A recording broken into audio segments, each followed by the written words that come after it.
Hello दोस्तों, स्वागत है आप सबका अपने ही यूट्यूब चैनल लर्निंग कैफे में। आज के वीडियो में Lalit Narayan Mithila university part 2 100 marks रेखा गैस पेपर का प्रैक्टिस करेंगे।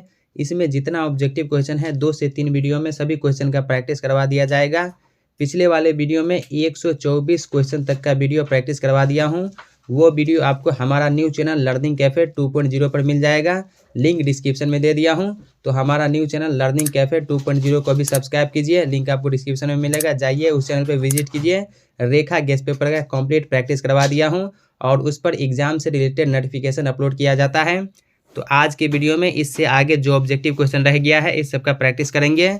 कार्यालयीय भाषा से रिलेटेड जो क्वेश्चन है वो देख लेते हैं। तो हमारा पहला क्वेश्चन है, कार्यालयीय भाषा किससे भिन्न होती है? लोक साहित्य एवं लोक व्यवहार से भिन्न होती है। कार्यालयीय भाषा का प्रयोग कहाँ होता है? कार्यालयीय भाषा का प्रयोग सरकारी कार्यालय में और गैर सरकारी कार्यालय में दोनों जगह होता है। तो ऑप्शन सी इसका राइट आंसर हो जाएगा, दोनों में। कार्यालयीय भाषा का स्वरूप कैसा होता है? सरल एवं अभिधापरक। ऑप्शन बी हो जाएगा, सरल एवं अभिधापरक। नेक्स्ट क्वेश्चन, कार्यालयीय भाषा का अर्थ कैसा होना चाहिए? एकार्थक होना चाहिए। कार्यालयीय भाषा के रूप में हिंदी की प्रतिष्ठा देश को कब मिली? आज़ादी के साथ ही। कार्यालयीय भाषा के रूप में परिभाषिक शब्दावली का महत्वपूर्ण योगदान होता है, हिंदी होता है। ऑप्शन सी हो जाएगा, हिंदी। कार्यालयीय भाषा के रूप में प्रसिद्ध है, हिंदी। हिंदी जो है कार्यालयीय भाषा के रूप में प्रसिद्ध है। कार्यालयीय हिंदी के सही प्रयोग के लिए किसका ज्ञान होना आवश्यक है? संक्षिप्तीकरण। संक्षिप्तीकरण का ज्ञान होना आवश्यक है। राजभाषा हिंदी के किस रूप में कर्म वाच्य की प्रधानता होती है? कार्यालयीय रूप में। कार्यालयीय भाषा के रूप में हिंदी का प्रयोग होता है। कार्यालयीय भाषा के रूप में हिंदी का प्रयोग रेलवे, बैंक, हवाई अड्डा हर जगह होता है। तो ऑप्शन डी हो जाएगा, इनमें सभी। नेक्स्ट क्वेश्चन, कार्यालयीय ज्ञापन को कौन से पुरुष में लिखना चाहिए? अन्य पुरुष में। नेक्स्ट क्वेश्चन, इनमें से कौन सा पत्र कार्यालयीय पत्र में शामिल नहीं है? नियंत्रण पत्र। अधिसूचना का प्रयोग किस क्षेत्र में नहीं किया जाता है? कर्तव्य के क्षेत्र में। इसके बाद मीडिया की भाषा से रिलेटेड क्वेश्चन है। पहला क्वेश्चन देखिए, मीडिया शब्द का पर्याय है संचार। मीडिया के व्यवहारतः कितने प्रकार है? 2 प्रकार है। इलेक्ट्रॉनिक मीडिया के उदाहरण है रेडियो। रेडियो जो है इलेक्ट्रॉनिक मीडिया के उदाहरण है। क्वेश्चन नंबर 4, प्रिंट मीडिया के रूप है। प्रिंट मीडिया के रूप समाचार पत्र, पत्रिकाएं, बैनर, ये सभी है। तो ऑप्शन डी हो जाएगा, इनमें सभी। प्रिंट मीडिया की भाषा की विशेषताएं हैं। प्रिंट मीडिया की भाषा की विशेषताएं संक्षिप्तता, अस्पष्टता, सत्यता, ये सभी। तो ऑप्शन डी हो जाएगा, इनमें सभी। इलेक्ट्रॉनिक मीडिया का श्रव्य माध्यम है रेडियो। इलेक्ट्रॉनिक मीडिया का दृश्य माध्यम है pager. Next question, electronic media का दृश्य श्रव्य माध्यम है टेलीविज़न, कंप्यूटर, मोबाइल, ये सभी। तो ऑप्शन डी हो जाएगा, इनमें सभी। संचार। संचार का वह माध्यम जहां हम सूचनाओं को सिर्फ देख सकते हैं दृश्य माध्यम कहलाता है। संचार वह माध्यम है जहां हम सूचनाओं को सिर्फ सुन सकते हैं श्रव्य माध्यम। ऑप्शन बी होगा, श्रव्य माध्यम। वर्तमान में मीडिया का संचालन किया जाता है। वर्तमान में मीडिया का संचालन सरकार द्वारा और व्यक्ति द्वारा, दोनों के द्वारा किया जाता है। तो ऑप्शन सी हो जाएगा, दोनों। हिंदुस्तान टाइम्स है। हिंदुस्तान टाइम्स क्या है? समाचार पत्र है। इलेक्ट्रॉनिक मीडिया की भाषा की विशेषताएं हैं। इलेक्ट्रॉनिक मीडिया की भाषा की विशेषताएं सरलतम है, कहावतें भी, आत्मीयता, ये सभी। तो ऑप्शन डी हो जाएगा, इनमें सभी। इसके बाद संक्षेपण से रिलेटेड क्वेश्चन है। संक्षेपण के गुण हैं। संक्षेपण का गुण संक्षिप्तता, पूर्णता, स्पष्टता, ये सभी। तो ऑप्शन डी हो जाएगा, उपर्युक्त सभी। संक्षेपण मूल अवतरण का होना चाहिए। संक्षेपण मूल अवतरण का 1/3 होना चाहिए। संक्षेपण की भाषा किस पुरुष में होनी चाहिए? अन्य पुरुष में। संक्षेपण की भाषा अन्य पुरुष में होनी चाहिए। संक्षेपण का अनिवार्य गुण है संक्षिप्तता। संक्षेपण का अनिवार्य गुण संक्षिप्तता है। संक्षेपण का विलोम होता है पल्लवन। संक्षेपण का विलोम पल्लवन होता है। संक्षेपण का शीर्षक होना चाहिए। संक्षेपण का शीर्षक प्रसंग से संबंधित होना चाहिए। संक्षिप्त भी होना चाहिए और सरल भी। तो ऑप्शन डी हो जाएगा इनमें सभी। संक्षेपण को निम्न में से किस नाम से जाना जाता है? सार लेखन के नाम से। संक्षेपण का आशय होता है। संक्षेपण का आशय मुख्य विचारों, तर्कों आदि को लघुतर आकार में प्रस्तुत करना। अगला क्वेश्चन, संक्षेपण लेखन में कोई विवरण पत्र हो या कोई लेख या आख्यान, उसके मुख्य भाव को बिना छोड़े कितने भाग में लिखना चाहिए? 1/3 में लिखना चाहिए। संक्षेपण में भाव एवं भाषा कैसी होनी चाहिए? शुद्ध एवं सुस्पष्ट। संक्षेपण की भाषा में 2 मुख्य चीज़ें हैं, प्रवाह एवं क्रमबद्धता। नेक्स्ट क्वेश्चन, संक्षेपण का प्राण क्या है? संक्षिप्तता।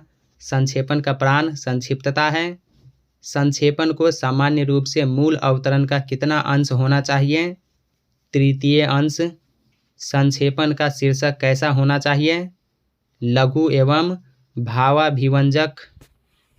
अगला क्वेश्चन, संक्षेपण की शैली में यथासंभव मूल शब्दों को क्या करना चाहिए?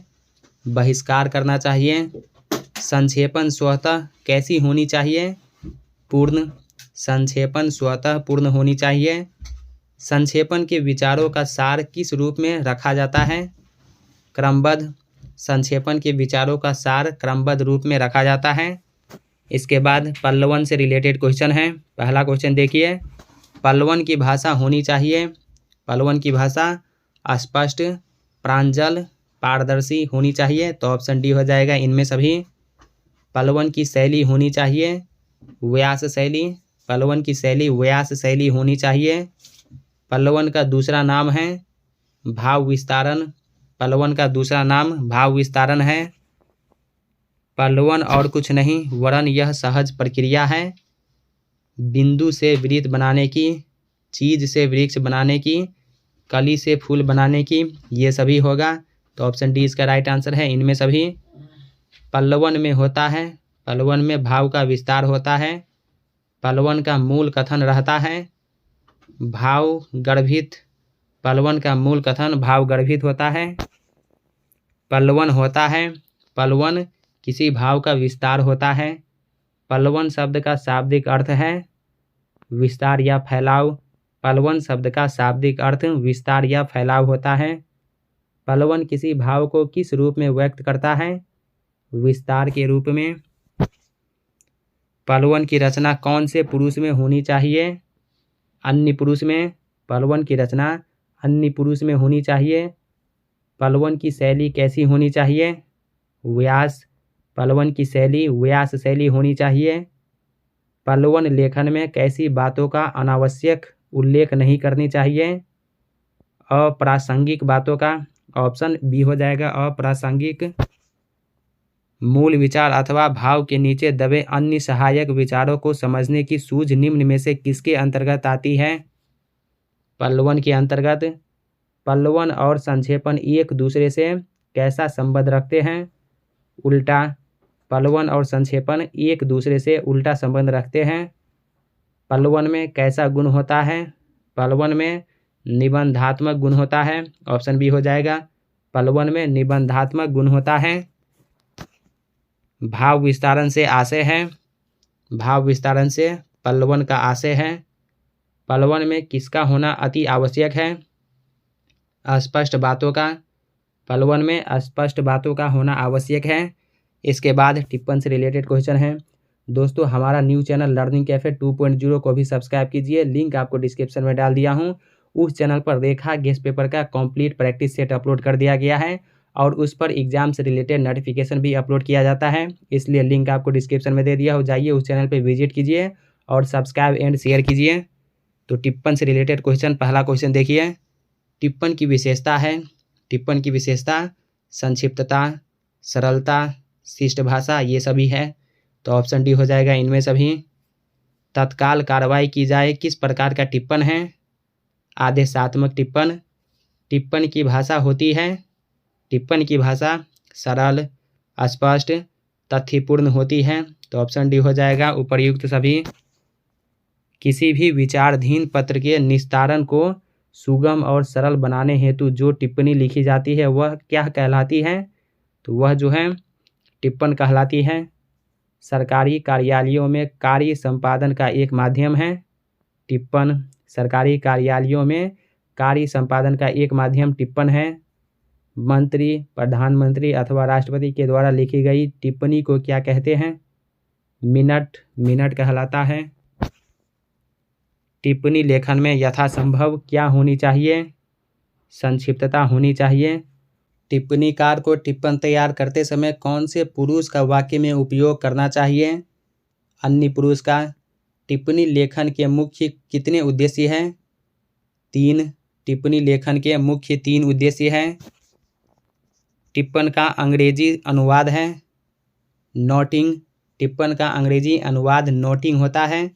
टिप्पण की भाषा होनी चाहिए सुस्पष्ट। टिप्पण की भाषा सुस्पष्ट होनी चाहिए। टिप्पण में कैसे शब्दों का प्रयोग कभी नहीं करना चाहिए? कठिन शब्द का।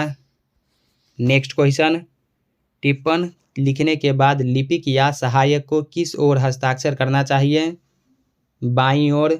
टिप्पण लिखने के बाद लिपिक या सहायक को बाईं ओर हस्ताक्षर करना चाहिए। इसके बाद प्रारूपण से रिलेटेड क्वेश्चन है। दोस्तों, अगर आप चैनल पर पहली बार है तो सब्सक्राइब करने के साथ साथ नोटिफिकेशन बिल को दबा के ऑल पे क्लिक कीजिए ताकि आने वाले वीडियो का नोटिफिकेशन सबसे पहले आप तक पहुंचे। और वीडियो को लाइक करना मत भूलिए, आपके एक लाइक से मेरा मोटिवेशन बना रहता है। तो प्रारूपण से रिलेटेड पहला क्वेश्चन देखिए। प्रारूपण का प्रयोजन है कार्यालय पत्र व्यवहार। प्रारूपण का प्रयोजन कार्यालय पत्र व्यवहार है। प्रारूपण की विशेषताएं हैं। प्रारूपण की विशेषताएं शुद्धता, संक्षिप्तता, विषय का ज्ञान, ये सभी हैं। तो ऑप्शन डी हो जाएगा इनमें सभी। प्रारूपण तैयार किया जाता है। प्रारूपण लिपिक द्वारा तैयार किया जाता है और अधिकारी के द्वारा भी तैयार किया जाता है। तो ऑप्शन डी सी हो जाएगा दोनों। प्रारूपण की भाषा होती है, प्रारूपण की भाषा सरल, शुद्ध, स्पष्ट होती है। तो ऑप्शन डी हो जाएगा इनमें सभी। प्रारूपण की भाषा के गुण हैं। प्रारूपण की भाषा के गुण शिष्टता, विनम्रता, ये दोनों हैं। तो ऑप्शन सी हो जाएगा दोनों। कार्यालयीय पत्र में सबसे ऊपर रहता है। कार्यालयीय पत्र में सबसे ऊपर पत्र संख्या रहता है। सरकारी पत्र के स्वनिर्देश में क्या लिखा जाता है? भवदीय। पत्र में गुरु जी को संबोधित किया जाता है आदरणीय से। पत्र में गुरु जी को आदरणीय से संबोधित किया जाता है। पूजनीय से पिताजी को संबोधित किया जाता है। दर्शनीय स्थल के बारे में छोटे भाई को लिखा जाने वाला पत्र कहलाता है विवरण पत्र। व्यावसायिक पत्र में प्रेषक का नाम पता कहाँ होता है? सबसे ऊपर। प्रधानाध्यापक को लिखे जाने वाले पत्र में स्वनिर्देश होता है आपका विश्वासी शिष्य, आपका आज्ञाकारी शिष्य, ये दोनों। तो ऑप्शन सी हो जाएगा दोनों। नेक्स्ट क्वेश्चन, सरकारी पत्र में प्रतिलिपि निम्न को प्रेषित लिखा जाता है सबसे अंत में। सरकारी पत्र में विषय अंकित होता है संबोधन से पहले। पत्र में पिताजी को संबोधित किया जाता है। पत्र में पिताजी को पूज्यवर से और पूजनीय से दोनों से संबोधित किया जाता है। तो ऑप्शन सी हो जाएगा दोनों से। नेक्स्ट क्वेश्चन, छात्र द्वारा प्रधानाचार्य को लिखा जाने वाला पत्र कहलाता है आवेदन पत्र। अर्ध सरकारी पत्र के संबंध में कौन सी बातें सत्य हैं? अर्ध सरकारी पत्र के संबंध में यह सरकारी पत्र का एक उपभेद है, ये सही है।